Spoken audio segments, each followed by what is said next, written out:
Hello, everyone. Welcome to tonight's Musically Speaking concert preview, exploring the Handel and Haydn Society's upcoming performances of Bach, and Vivaldi. It's a joyous program led by guest conductor Jonathan Cohen.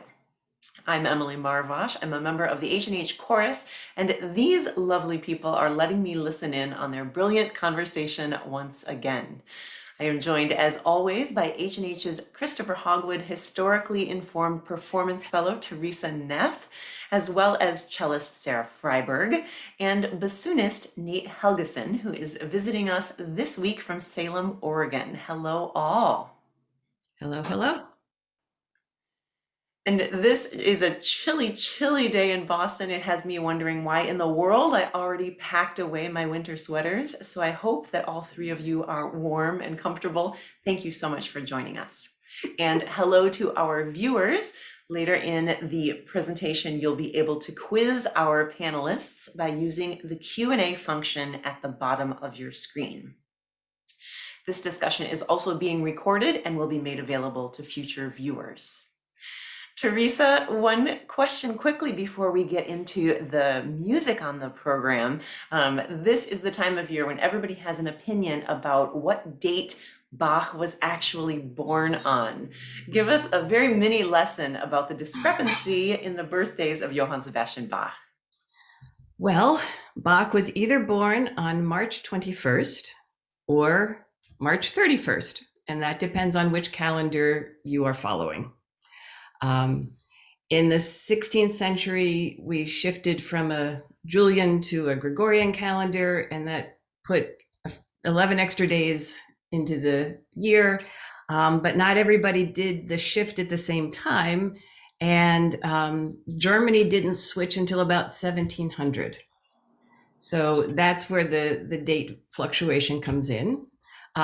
But when they made the switch in Germany, they did say that any date prior to that didn't have to change. So we can stick with March 21st and we'd be perfectly fine. But if we did miss Bach's birthday on the 21st, we could technically celebrate it on the 31st and still be correct. Well, regardless of the date, it's the music that is the thing. So Teresa, I will turn it over to you and I look forward to your presentation. And listeners, there will be time in a few minutes for questions and for all of our panelists, but you can submit those at any time using the Q&A icon at the bottom of your screen. And if you have any technical challenges, you can also use the Q&A feature to talk with a member of the Handel and Haydn Society staff. We'd be glad to help you out. Okay, Teresa, over to you. All right, thank you. Let me share my screen.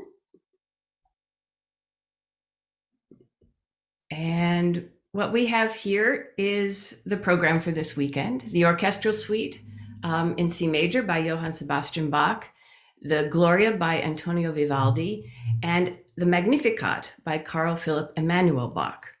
And I wanted to highlight the numbers that you see with each one of these compositions, and just spend a moment about what they mean. Each of our composers had their works cataloged in the 20th century by different librarians, musicologists, and those are the numbers that you see here.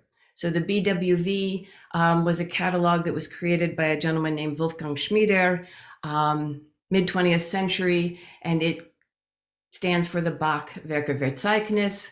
Similarly, Peter Riom did the Vivaldi catalog, and the earliest of the catalogs, which is quite interesting, is the Emanuel Bach catalog by Alfred Wacken. And so these numbers give us a single identifying marker for each one of the pieces. And that's part of the reason why we use them so frequently. Maybe not so important when there's only one Magnificat by Emanuel Bach, although there are two versions of it. But when you get into something like Sonata in A, these numbers can often come in very handy. But our attention will be on the orchestral suite by Johann Sebastian Bach, the C major suite. This was composed in Cöthen between 1717 and 1723. Bach was working at a court led by Prince Leopold, who was himself an accomplished musician, singer, and dancer. And Bach is following the French style, which you see all of these kind of French spellings for our dances, with everything prefaced with an overture. Now, these dances would not have been music to accompany dancing, just music to listen, but they reference all the different musical characteristics of dances popular at the time. And the one point the one thing I'd like to point out, with something like the gavotte or the minuet or the bourrée, there's actually two gavottes, two minuets, and two bourrées that were to be played, the first one, the second one, and then go back to the first one, creating a wonderful little, kind of internal structure within this larger structure as well. But it's with the overture that we'd like to start and like to dive in just a little bit deeper. And to do that, I made this chart featuring just the top lines, the first violins and oboes, and the bottom, the continuo and the bassoon. And I think it's really interesting to see how Bach, from the very beginning of this overture, tells us what he's kind of doing here, where he wants our attention to be. And he's playing with this wonderful sense of structure and polarity between the highest and the lowest of the instruments. And so everyone begins together, but what these blue blocks represent or show is that when the low parts, the continuo and the bassoon, are moving, the high parts are still. They're just holding a single pitch. So our focus goes to where the motion is. And that very first motion that we hear comes up from the bottom and then takes us up to the higher reaches. And then we go further and the same thing happens. So those are the moments that I've highlighted. You can see how they kind of alternate with moments when the low parts are on a single pitch and the upper parts are moving. The other part of this that I think is really interesting is this kind of second measure where we get a new rhythm, a da, da, da, da, da, a long, short pattern that's very characteristic of an overture like this. And Bach uses it here in the low parts to give us a different sense of motion. It absolutely reinforces what the violin and oboes are doing, but it gives us just this wonderful depth of texture and rhythmic interest that I think makes this entire overture really, really rich and more complex than it might sound at first. So with that in mind, I would like to play this opening 8 measures for us. And this is the Netherlands Bach Society.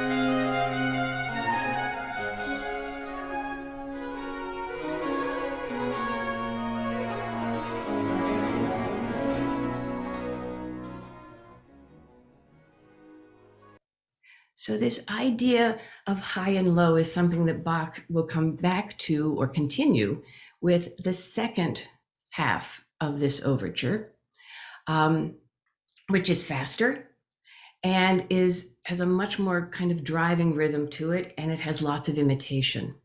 Now, the score that I'm showing you here begins at the top here, and then we continue down to below the red line. And you can see that while everybody's playing at the beginning of this excerpt, suddenly the strings and the continuo simply drop out.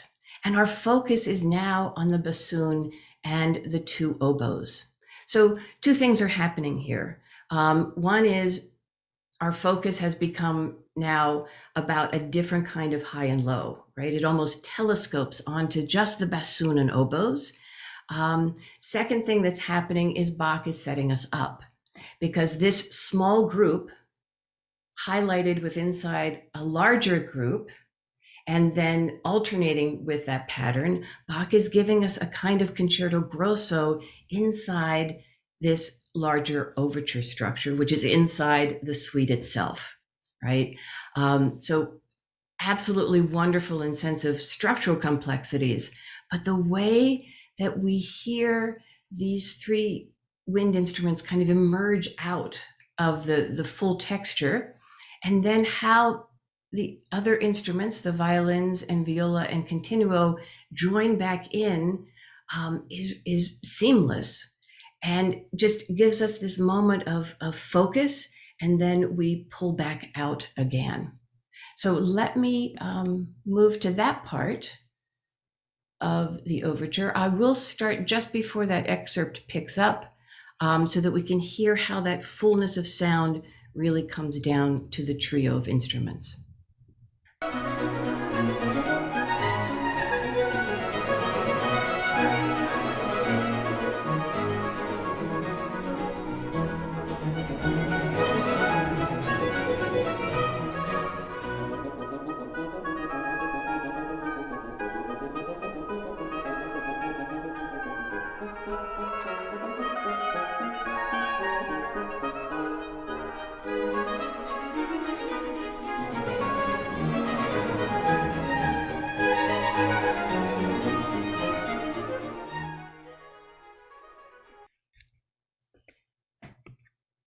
And one other point that I just want to make about this, and at this point, I think we'll need to bring our performers into the discussion, is that we may not realize this listening to it in audio, but when we see and hear the concert this weekend, we may start to notice that it's not as if the oboes and bassoon haven't been playing this whole time, right? They have been, and they've been playing these wonderfully complex lines, but in fact, now we get to really focus on it, and they emerge out of this texture as soloists, which I think is really quite wonderful to kind of allow Bach to show us what these instruments can do. And Nate, with that in mind, I really have to ask you about the fun, the challenges of playing an oboe, not an oboe line, but a bassoon line like that. It sounds so virtuosic. So I would love to just hear your perspective on it as a performer. Yeah. Hi, everyone. I'm really happy for this opportunity to be with you. So I think that phrase that you used of showing what the instruments can do is really germane here.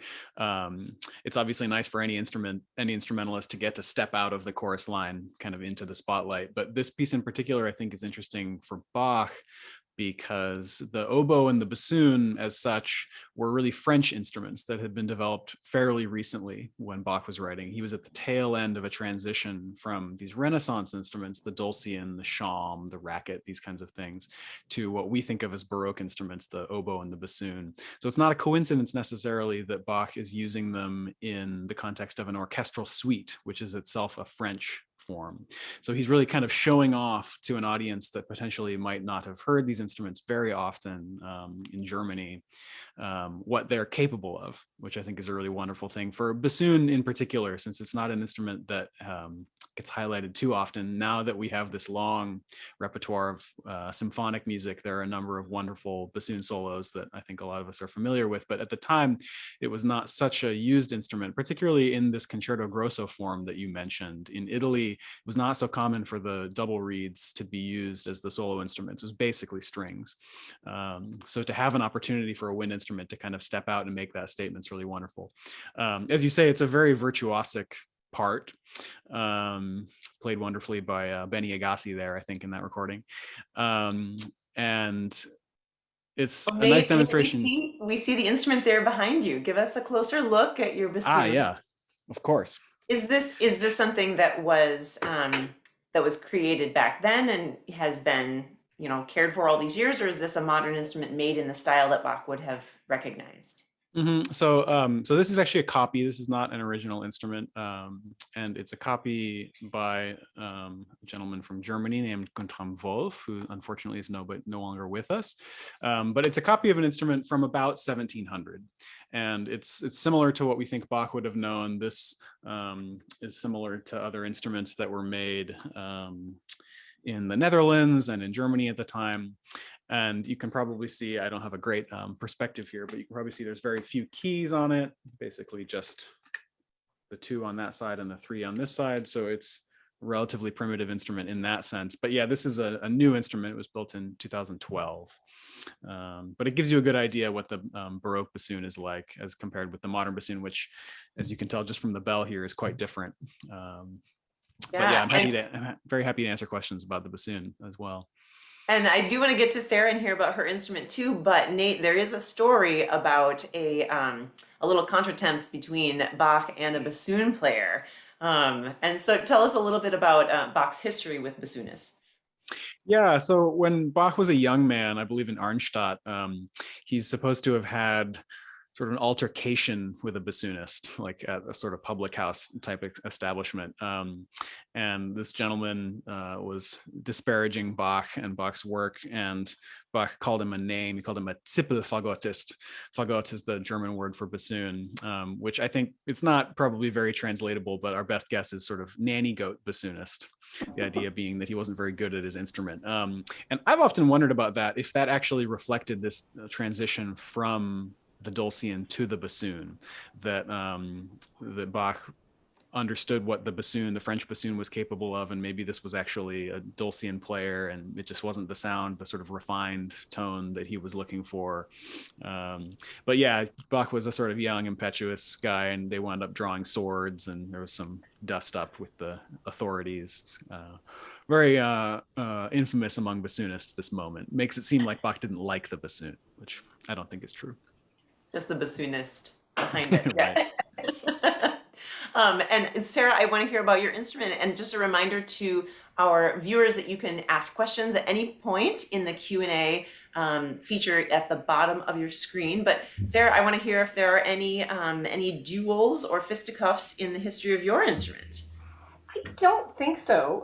My cello was made by a guy who, despite his name, was not a magician, but he was an inventor named John Joseph Merlin. And he stamped his name wherever he could think of it. There's one on the side, there's one here. They think that he did so many other things that he couldn't have made too many instruments. However, he actually signed this cello on the inside of the top with his name and the date. This is a later instrument, it's from 1784. One of the things that he is said to have invented, although really we think it was invented 60 years earlier, is roller skates. And the famous story about Merlin, and I saw this just before I happened on the cello, was that he thought that he would show off a couple of the things that he thought he did well, which was violin playing while roller skating. Not a good idea. So the story is that he was at a party, and there was a large dance floor essentially, and he was playing the violin and roller skating, and he didn't realize that the end of the room was the end of the room because it was a very large mirror. And so he crashed into the mirror. And the little blurb that I saw said, thus ending both his roller skating and violin playing careers. So, however, he lived another 30 years, and he made all kinds of interesting things, whether wheelchair wheels or measurements for gold, or there's a life-size silver swan that's a mechanical swan that a musical, swan that apparently once a day now gets wound up, and it eats little fish once a day. And he made a number of violins, violas, and cellos, but he was more interested in the automata. And the one other thing is that people kind of forgot about him, and someone happened in the 1990s to see a broadside of one of the things he made, and they said, hey, wait a second, I've seen that picture before backwards. He had a Gainsborough portrait, and nobody knew who it was of.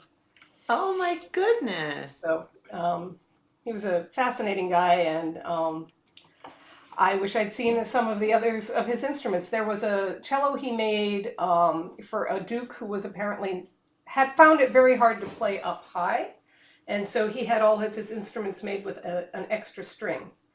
And the one that Merlin made was called a pentachord. Wow. See, I always learn something at these pre-concert talks. This is amazing. Thank you for all of that, Sarah. My goodness. Teresa, we do have a question from an audience member about the second Bach on the program. So we've talked about Johann Sebastian Bach and the orchestral suite, but you also briefly mentioned CPE Bach. Will you explain that relationship? Well, CPE is Johann Sebastian's second oldest surviving son. And he is obviously a wonderful composer in his own right. And he worked as a keyboard player for Frederick the Great before Frederick the Great became the sole ruler. But then once he was crowned, he brought CPE or Emmanuel into his court. The one painting we have of Frederick playing his flute, because he was an avid flute player, is in fact with Emmanuel at the keyboard.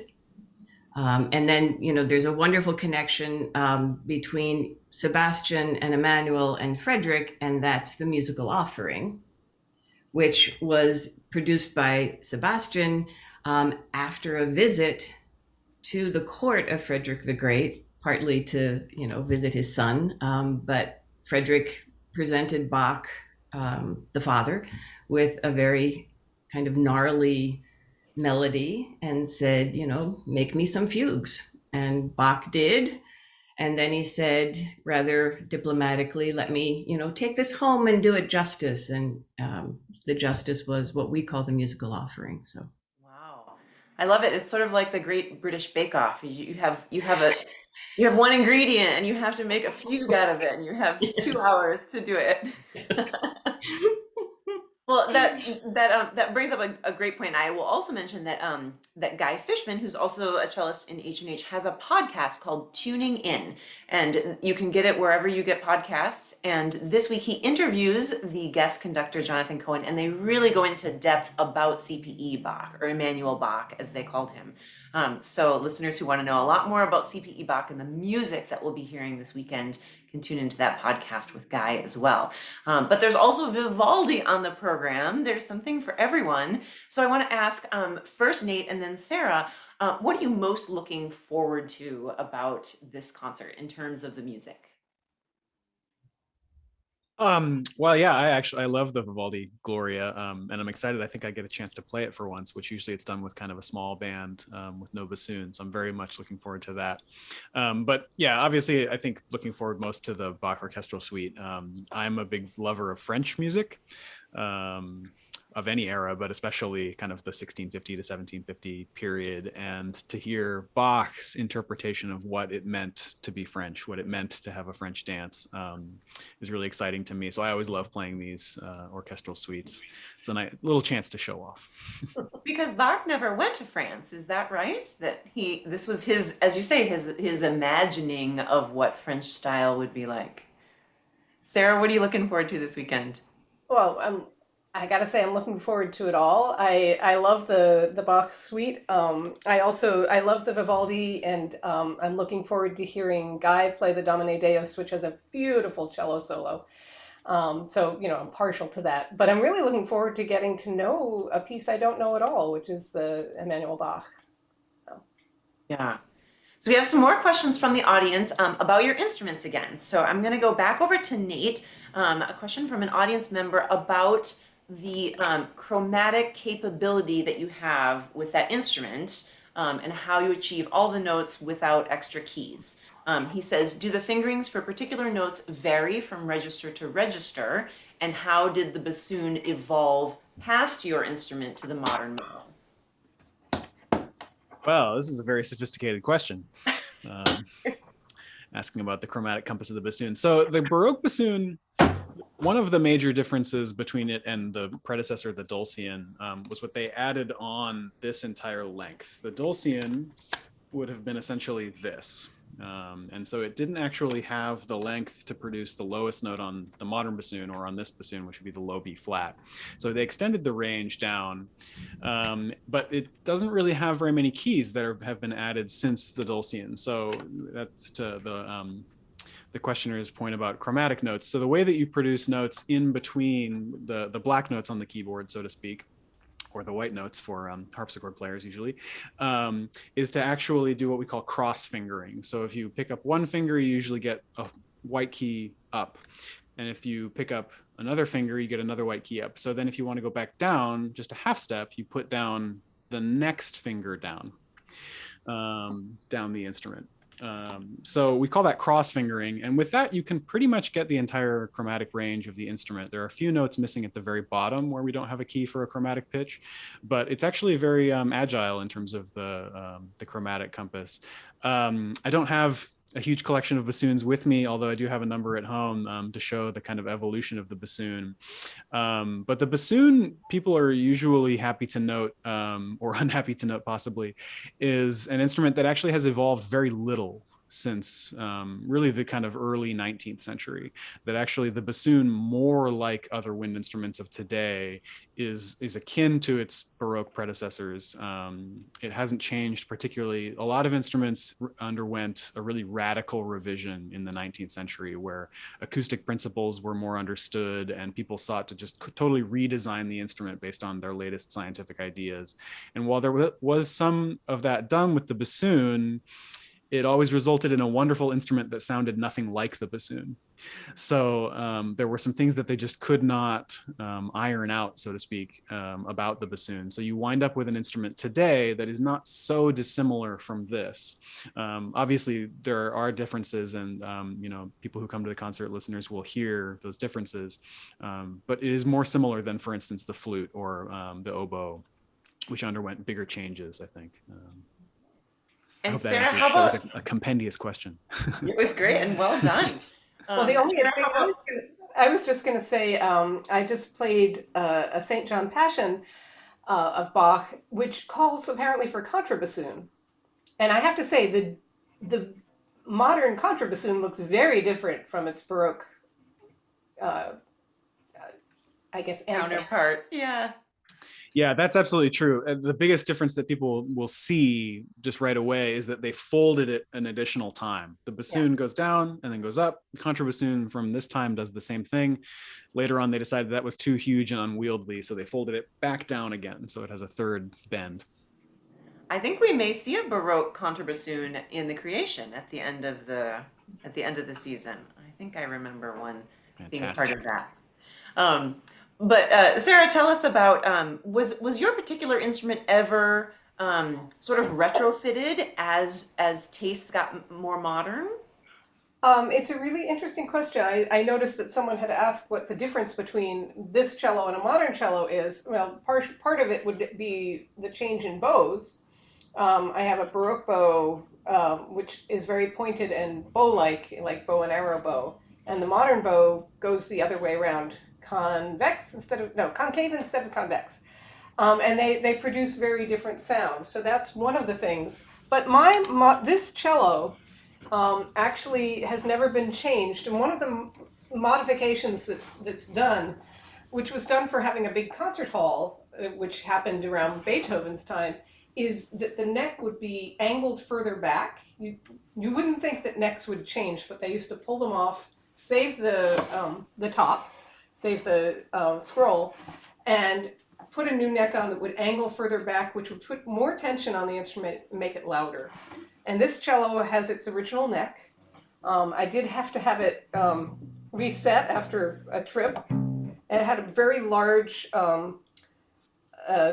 screw holding it together on the inside, handmade screw from the 18th century. So my one other thing, a Baroque cello is held between the knees,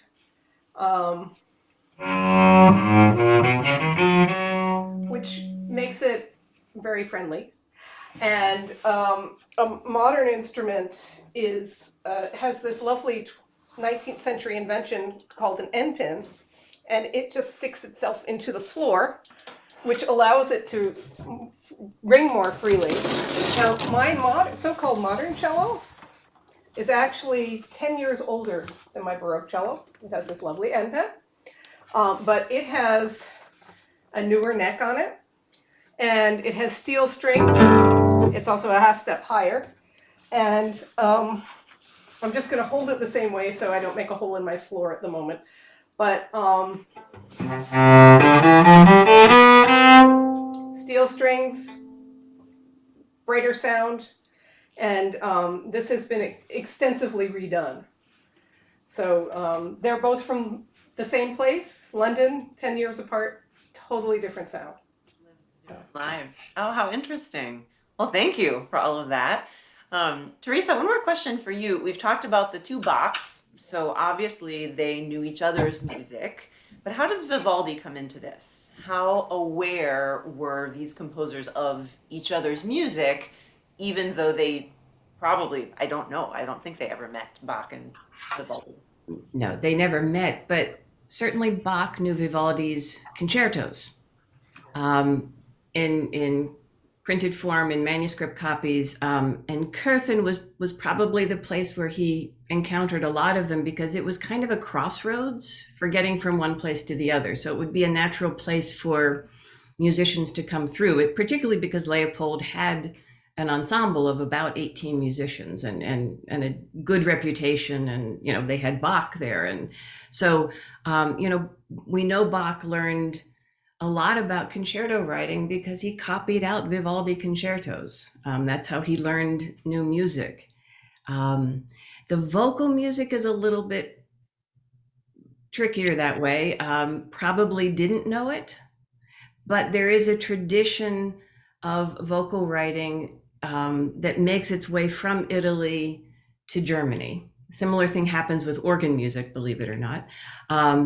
So the sound, the style, that kind of idea of an Italian choral sound would have been something that would have made it to Germany, but maybe not specific, the Gloria, right, or a specific work. So there are connections there. Well, it's after 8 o'clock already. I've got one more question for the three of you, and then we'll close. I'm going to start with Sarah. What is, for an audience member attending this concert this weekend, what is one thing that you want an audience member to take away from all of these pieces that they'll hear? You're muted, Sarah.